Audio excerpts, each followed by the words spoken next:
انما الصدقات للفقراء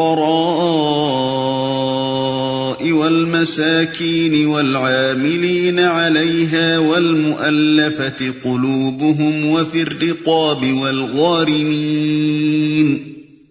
والغارمين وفي سبيل الله وابن السبيل فريضة من الله واللہ علیم حکیم۔ یہ صدقات تو دراصل فقیروں اور مسکینوں کے لیے ہیں، اور ان لوگوں کے لیے جو صدقات کے کام پر مامور ہوں، اور ان کے لیے جن کی تالیف قلب مطلوب ہو، نیز یہ گردنوں کے چھڑانے اور قرضداروں کی مدد کرنے میں اور راہ خدا میں اور مسافر نوازی میں استعمال کرنے کے لیے ہیں۔ ایک فریضہ ہے اللہ کی طرف سے، اور اللہ سب کچھ جاننے والا اور دانا و بینا ہے۔ فقیر سے مراد ہر وہ شخص ہے جو اپنی معیشت کے لیے دوسرے کی مدد کا محتاج ہو۔ یہ لفظ تمام حاجت مندوں کے لیے عام ہے، خواہ وہ جسمانی نقص یا بڑھاپے کی وجہ سے مستقل طور پر محتاج اعانت ہو گئے ہوں، یا کسی عارضی سبب سے سر دست مدد کے محتاج ہوں، اور اگر انہیں سہارا مل جائے تو آگے چل کر خود اپنے پاؤں پر کھڑے ہو سکتے ہوں، مثلا یتیم بچے، بیوہ عورتیں، بے روزگار لوگ، اور وہ لوگ جو وقتی حوادث کے شکار ہو گئے ہوں۔ مسکنت کے لفظ میں عاجزی، درماندگی، بیچارگی اور ذلت کے مفہومات شامل ہیں۔ اس اعتبار سے مساکین وہ لوگ ہیں جو عام حاجت مندوں کے بنسبت زیادہ خستہ حال ہوں۔ نبی صلی اللہ علیہ وسلم نے اس لفظ کی تشریح کرتے ہوئے خصوصیت کے ساتھ ایسے لوگوں کو مستحق امداد ٹھہرایا ہے جو اپنی ضروریات کے مطابق ذرائع نہ پا رہے ہوں اور سخت تنگ حال ہوں، مگر نہ تو ان کی خودداری کسی کے آگے ہاتھ پھیلانے کی اجازت دیتی ہو، اور نہ ان کی ظاہری پوزیشن ایسی ہو کہ کوئی انہیں حاجت مند سمجھ کر ان کی مدد کے لیے ہاتھ بڑھائے۔ چنانچہ حدیث میں اس کی تشریح یوں آئی ہے کہ مسکین وہ ہے جو اپنی حاجت بھر مال نہیں پاتا، اور نہ پہچانا جاتا ہے کہ اس کی مدد کی جائے، اور نہ کھڑا ہو کر لوگوں سے مانگتا ہے، گویا وہ ایک ایسا شریف آدمی ہے جو غریب ہو۔ اور ان لوگوں کے لیے جو صدقات کے کام پر مامور ہوں، یعنی وہ لوگ جو صدقات وصول کرنے اور وصول شدہ مال کی حفاظت کرنے اور ان کا حساب کتاب لکھنے اور انہیں تقسیم کرنے میں حکومت کی طرف سے استعمال کیے جائیں۔ ایسے لوگ خواہ فقیر و مسکین نہ ہوں، ان کی تنخواہیں بہرحال صدقات ہی کی مدد سے دی جائیں گی۔ یہ الفاظ اور اسی سورہ کی آیت 103 کے الفاظ خذ من اموالہم صدقہ اس امر پر دلالت کرتے ہیں کہ زکوٰۃ کی تحصیل و تقسیم اسلامی حکومت کے فرائض میں سے ہے۔ اس سلسلے میں یہ بات قابل ذکر ہے کہ نبی صلی اللہ علیہ وسلم نے اپنی ذات اور اپنے خاندان یعنی بنی ہاشم پر زکوٰۃ کا مال حرام قرار دیا تھا، چنانچہ آپ نے خود بھی صدقات کی تحصیل و تقسیم کا کام ہمیشہ بلا معاوضہ کیا، اور دوسرے بنی ہاشم کے لیے بھی یہ قاعدہ مقرر کر دیا کہ اگر وہ اس خدمت کو بلا معاوضہ انجام دیں تو جائز ہے، لیکن معاوضہ لے کر اس شعبے کی کوئی خدمت کرنا ان کے لیے جائز نہیں ہے۔ آپ کے خاندان کے لوگ اگر صاحب نصاب ہو تو زکوٰۃ دینا ان پر فرض ہے، لیکن اگر وہ غریب و محتاج یا قرضدار یا مسافر ہوں تو زکوٰۃ لینا ان کے لیے حرام ہے۔ البتہ اس امر میں اختلاف ہے کہ خود بنی ہاشم کی زکوٰۃ بھی بنی ہاشم لے سکتے ہیں یا نہیں۔ امام ابو یوسف کی رائے یہ ہے کہ لے سکتے ہیں، لیکن اکثر فقہا اس کو بھی جائز نہیں رکھتے۔ جن کی تالیف قلب مطلوب ہو، تالیف قلب کے معنی ہے دل موہنا۔ اس حکم سے مقصود یہ ہے کہ جو لوگ اسلام کی مخالفت میں سرگرم ہوں اور مال دے کر ان کے جوش عداوت کو ٹھنڈا کیا جا سکتا ہو، یا جو لوگ کفار کے کیمپ میں ایسے ہوں کہ اگر مال سے انہیں توڑا جائے تو ٹوٹ کر مسلمانوں کے مددگار بن سکتے ہوں، یا جو لوگ نئے نئے اسلام میں داخل ہوئے ہوں اور ان کی سابقہ عداوت یا ان کی کمزوریوں کو دیکھتے ہوئے اندیشہ ہو کہ اگر مال سے ان کی استعمالت نہ کی گئی تو پھر کفر کی طرف پلٹ جائیں گے، ایسے لوگوں کو مستقل وظائف یا وقتی عطیے دے کر اسلام کا حامی و مددگار یا مطیع و فرما بردار یا کم از کم بے ضرر دشمن بنا لیا جائے۔ اس بت پر غنائم اور دوسرے ذرائع آمدنی سے بھی مال خرچ کیا جا سکتا ہے، اور اگر ضرورت ہو تو زکوٰۃ کی مد سے بھی، اور ایسے لوگوں کے لیے یہ شرط نہیں ہے کہ وہ فقیر و مسکین یا مسافر ہوں تبھی ان کی مدد زکوٰۃ سے کی جا سکتی ہے، بلکہ وہ مالدار اور رئیس ہونے پر بھی زکوٰۃ دیے جانے کے مستحق ہیں۔ یہ امر تو متفق علیہ ہے کہ نبی صلی اللہ علیہ وسلم کے زمانے میں بہت سے لوگوں کو تالیف قلب کے لیے وظیفے اور عطیے دیے جاتے تھے، لیکن اس امر میں اختلاف ہو گیا ہے کہ آیا آپ کے بعد بھی یہ مد باقی رہی یا نہیں۔ امام ابو حنیفہ رحمۃ اللہ علیہ اور ان کے اصحاب کی رائے یہ ہے کہ حضرت ابو بکر رضی اللہ عنہ اور حضرت عمر رضی اللہ عنہ کے زمانے سے یہ مد ساقط ہو گئی ہے اور اب مؤلفۃ القلوب کو کچھ دینا جائز نہیں ہے۔ امام شافعی کی رائے یہ ہے کہ فاسق مسلمانوں کو تالیف قلب کے لیے زکوٰۃ کی مد سے دیا جا سکتا ہے مگر کفار کو نہیں، اور بعض دوسرے فقہا کے نزدیک مؤلفۃ القلوب کا حصہ اب بھی باقی ہے اگر اس کی ضرورت ہو۔ حنفیہ کا استدلال اس واقعے سے ہے کہ نبی صلی اللہ علیہ وسلم کی رحلت کے بعد اوینیہ بن حصن اور اقرا بن حابس حضرت ابوبکر رضی اللہ عنہ کے پاس آئے اور انہوں نے ایک زمین آپ سے طلب کی۔ آپ نے ان کو عطیہ کا فرمان لکھ دیا۔ انہوں نے چاہا کہ مزید پختگی کے لیے دوسرے اعیان صحابہ بھی اس فرمان پر گواہیاں ثبت کر دیں۔ چنانچہ گواہیاں بھی ہو گئیں، مگر جب یہ لوگ حضرت عمر رضی اللہ عنہ کے پاس گواہی کے لیے گئے تو انہوں نے فرمان کو پڑھ کر اسے ان کی آنکھوں کے سامنے چاک کر دیا اور ان سے کہا کہ بے شک نبی صلی اللہ علیہ وسلم تم لوگوں کی تالیف قلب کے لیے تمہیں دیا کرتے تھے، مگر وہ اسلام کی کمزوری کا زمانہ تھا۔ اب اللہ نے اسلام کو تم جیسے لوگوں سے بے نیاز کر دیا ہے۔ اس پر وہ حضرت ابوبکر رضی اللہ عنہ کے پاس شکایت لے کر آئے اور آپ کو طعنہ بھی دیا کہ خلیفہ آپ ہیں یا عمر، لیکن نہ تو حضرت ابوبکر رضی اللہ عنہ ہی نے اس پر کوئی نوٹس لیا اور نہ دوسرے صحابہ میں سے ہی کسی نے حضرت عمر کی اس رائے سے اختلاف کیا۔ اس سے حنفیہ یہ دلیل لاتے ہیں کہ جب مسلمان کثیر التعداد ہو گئے اور ان کو یہ طاقت حاصل ہو گئی کہ اپنے بلبوتے پر کھڑے ہو سکیں تو وہ سبب باقی نہیں رہا جس کی وجہ سے ابتداً مؤلفۃ القلوب کا حصہ رکھا گیا تھا، اس لیے باجماع صحابہ یہ حصہ ہمیشہ کے لیے ساقط ہو گیا۔ امام شافعی رحمۃ اللہ علیہ کا استدلال یہ ہے کہ تالیف قلب کے لیے کفار کو مال زکوٰۃ دینا نبی صلی اللہ علیہ وسلم کے فعل سے ثابت نہیں ہے۔ جتنے واقعات حدیث میں ہم کو ملتے ہیں ان سب سے یہی معلوم ہوتا ہے کہ حضور صلی اللہ علیہ وسلم نے کفار کو تالیف قلب کے لیے جو کچھ دیا وہ مال غنیمت سے دیا، نہ کہ مال زکوٰۃ سے۔ ہمارے نزدیک حق یہ ہے کہ مؤلفۃ القلوب کا حصہ قیامت تک کے لیے ساقط ہو جانے کی کوئی دلیل نہیں ہے۔ بلا شبہ حضرت عمر رضی اللہ تعالی عنہ نے جو کچھ کہا وہ بالکل صحیح تھا۔ اگر اسلامی حکومت تالیف قلب کے لیے مال صرف کرنے کی ضرورت نہ سمجھتی ہو تو کسی نے اس پر فرض نہیں کیا ہے کہ ضرور ہی اس بد میں کچھ نہ کچھ صرف کرے، لیکن اگر کسی وقت اس کی ضرورت محسوس ہو تو اللہ نے اس کے لیے جو گنجائش رکھی ہے اسے باقی رہنا چاہیے۔ حضرت عمر رضی اللہ تعالی عنہ اور صحابہ کرام رضوان اللہ تعالی علیہم اجمعین کا اجماع جس امر پر ہوا تھا وہ صرف یہ تھا کہ ان کے زمانے میں جو حالات تھے ان میں تالیف قلب کے لیے کسی کو کچھ دینے کی وہ حضرات ضرورت محسوس نہ کرتے۔ اس سے یہ نتیجہ نکالنے کی کوئی معقول وجہ نہیں ہے کہ صحابہ رضوان اللہ تعالی علیہم اجمعین کے اجماع نے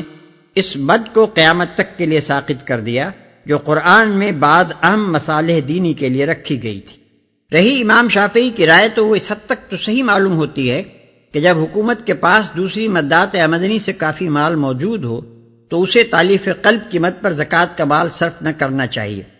لیکن جب زکوٰۃ کے مال سے اس کام میں مدد لینے کی ضرورت پیش آ جائے تو پھر یہ تفریق کرنے کی کوئی وجہ نہیں کہ فاسقوں پر اسے صرف کیا جائے اور کافروں پر نہ کیا جائے، اس لیے کہ قرآن میں مؤلفۃ القلوب کا جو حصہ رکھا گیا ہے وہ ان کے دعوی ایمان کی بنا پر نہیں ہے بلکہ اس بنا پر ہے کہ اسلام کو اپنے مصالح کے لیے ان کی تالیف قلب مطلوب ہے، اور وہ اس قسم کے لوگ ہیں کہ ان کی تالیف قلب صرف مال ہی کے ذریعے سے ہو سکتی ہے۔ یہ حاجت اور یہ صفت جہاں بھی متحقق ہو وہاں امام مسلمین بشرط ضرورت زکوٰۃ کا مال صرف کرنے کا عذر قرآن مجاز ہے۔ نبی صلی اللہ علیہ وسلم نے اگر اس بد سے کفار کو کچھ نہیں دیا تو اس کی وجہ یہ تھی کہ آپ کے پاس دوسری مدات کا مال موجود تھا، ورنہ اگر آپ کے نزدیک کفار پر اس بد کا مال صرف کرنا جائز نہ ہوتا تو آپ اس کی تشریح فرماتے۔ یہ گردنوں کے چھڑانے، گردنیں چھڑانے سے مراد یہ ہے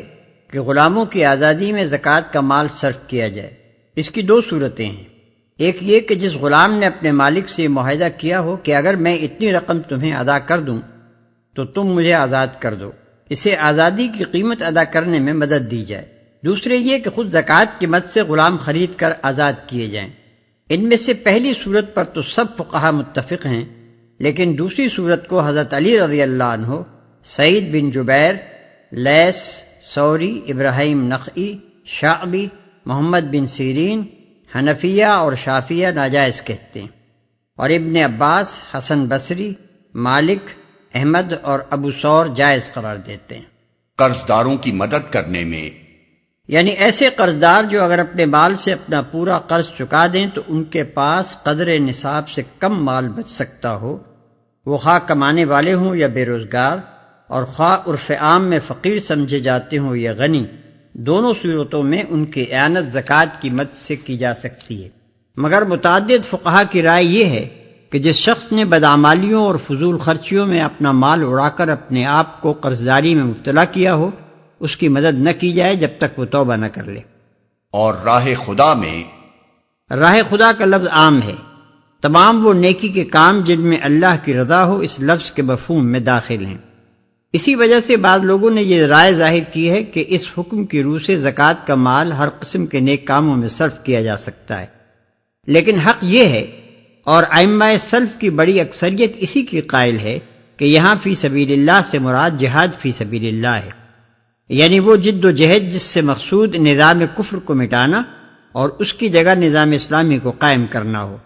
اس جد و جہد میں جو لوگ کام کریں ان کو سفر خرچ کے لیے، سواری کے لیے، آلات و اسلحہ اور سر و سامان کی فراہمی کے لیے زکوٰۃ سے مدد دی جا سکتی ہے، خواہ وہ بجائے خود کھاتے پیتے لوگ ہوں اور اپنی ذاتی ضروریات کے لیے ان کو مدد کی ضرورت نہ ہو۔ اسی طرح جو لوگ رضاکارانہ اپنی تمام خدمات اور اپنا تمام وقت عارضی طور پر یا مستقل طور پر اس کام کے لیے دے دیں، ان کی ضروریات پوری کرنے کے لیے بھی زکوٰۃ سے وقتی یا استمراری اعانتیں دی جا سکتی ہیں۔ یہاں یہ بات اور سمجھ لینی چاہیے کہ ائمہ سلف کے کلام میں بالعموم اس موقع پر غزو کا لفظ استعمال ہوا ہے، جو قتال کا ہم معنی ہے۔ اس لیے لوگ یہ گمان کرنے لگتے ہیں کہ زکوٰۃ کے مصارف میں فی سبیل اللہ کی جو مد رکھی گئی ہے وہ صرف قتال کے لیے مخصوص ہے، لیکن در حقیقت جہاد فی سبیل اللہ قتال سے وسیع تر چیز کا نام ہے، اور اس کا اطلاق ان تمام کوششوں پر ہوتا ہے جو کلمہ کفر کو پست اور کلمہ خدا کو بلند کرنے اور اللہ کے دین کو ایک نظام زندگی کی حیثیت سے قائم کرنے کے لیے کی جائیں، خواہ وہ دعوت و تبلیغ کے ابتدائی مرحلے میں ہوں یا قتال کے آخری مرحلے میں۔ اور مسافر نوازی میں، مسافر خواہ اپنے گھر میں غنی ہو لیکن حالت سفر میں اگر وہ مدد کا محتاج ہو جائے تو اس کی مدد زکوٰۃ کی مد سے کی جائے گی۔ یہاں بعض فقہا نے یہ شرط لگائی ہے کہ جس شخص کا سفر معصیت کے لیے نہ ہو صرف وہی اس آیت کی روح سے مدد کا مستحق ہے، مگر قرآن و حدیث میں ایسی کوئی شرط موجود نہیں ہے، اور دین کی اصولی تعلیمات سے ہم کو یہ معلوم ہوتا ہے کہ جو شخص مدد کا محتاج ہو اس کی دستگیری کرنے میں اس کی گناہگاری مانے نہ ہونی چاہیے، بلکہ فی الواقع گناہگاروں اور اخلاقی پستی میں گرے ہوئے لوگوں کی اصلاح کا بہت بڑا ذریعہ یہ ہے کہ مصیبت کے وقت ان کو سہارا دیا جائے اور حسن سلوک سے ان کے نفس کو پاک کرنے کی کوشش کی جائے۔ وَمِنْهُمُ الَّذِينَ يُؤْذُونَ النَّبِيَّ وَيَقُولُونَ هُوَ أُذُنٌ قُلْ أُذُنُ خَيْرٍ لَكُمْ يُؤْمِنُ بِاللَّهِ وَيُؤْمِنُ لِلْمُؤْمِنِينَ وَرَحْمَةٌ لِلَّذِينَ آمَنُوا مِنْكُمْ وَالَّذِينَ يُؤْذُونَ رَسُولَ اللَّهِ لَهُمْ عَذَابٌ أَلِيمٌ۔ ان میں سے کچھ لوگ ہیں جو اپنی باتوں سے نبی کو دکھ دیتے ہیں اور کہتے ہیں کہ یہ شخص کانوں کا کچا ہے۔ کہو وہ تمہاری بھلائی کے لیے ایسا ہے، اللہ پر ایمان رکھتا ہے اور اہل ایمان پر اعتماد کرتا ہے، اور سراسر رحمت ہے ان لوگوں کے لیے جو تم میں سے ایماندار ہیں، اور جو لوگ اللہ کے رسول کو دکھ دیتے ہیں ان کے لیے دردناک سزا ہے۔ کانوں کا کچا ہے۔ منافقین نبی صلی اللہ علیہ وسلم کو جن عیوب سے متہم کرتے تھے ان میں سے ایک یہ بات بھی تھی کہ حضور صلی اللہ علیہ وسلم ہر شخص کی سن لیتے تھے اور ہر ایک کو اپنی بات کہنے کا موقع دیا کرتے تھے۔ یہ خوبی ان کی نگاہ میں عیب تھی۔ کہتے تھے کہ آپ کانوں کے کچے ہیں، جس کا جی چاہتا ہے آپ کے پاس پہنچ جاتا ہے، جس طرح چاہتا ہے آپ کے کان بھرتا ہے اور آپ اس کی بات مان لیتے ہیں۔ اس الزام کا چرچا زیادہ تر اس وجہ سے کیا جاتا تھا کہ سچے اہل ایمان ان منافقین کی سازشوں اور ان کی شرارتوں اور ان کی مخالفانہ گفتگوؤں کا حال نبی صلی اللہ علیہ وسلم تک پہنچا دیا کرتے تھے، اور اس پر یہ لوگ سیخ پا ہو کر کہتے تھے کہ آپ ہم جیسے شرفاء و معززین کے خلاف ہر کنگلے اور ہر فقیر کی دی ہوئی خبروں پر یقین کر لیتے ہیں۔ وہ تمہاری بھلائی کے لیے ایسا ہے۔ جواب میں ایک جامع بات ارشاد ہوئی ہے جو اپنے اندر دو پہلو رکھتی ہے۔ ایک یہ کہ وہ فساد اور شر کی باتیں سننے والا آدمی نہیں ہے، بلکہ صرف انہی باتوں پر توجہ کرتا ہے جن میں خیر اور بھلائی ہے، اور جن کی طرف التفات کرنا امت کی بہتری اور دین کی مصلحت کے لیے مفید ہوتا ہے۔ دوسرے یہ کہ اس کا ایسا ہونا تمہارے ہی لیے بھلائی ہے۔ اگر وہ ہر ایک کی سن لینے والا اور ضبط و تحمل سے کام لینے والا آدمی نہ ہوتا تو ایمان کے وہ جھوٹے دعوے اور خیر سگالی کی وہ نمائشی باتیں اور راہ خدا سے بھاگنے کے لیے وہ عذرات لنگ جو تم کیا کرتے ہو،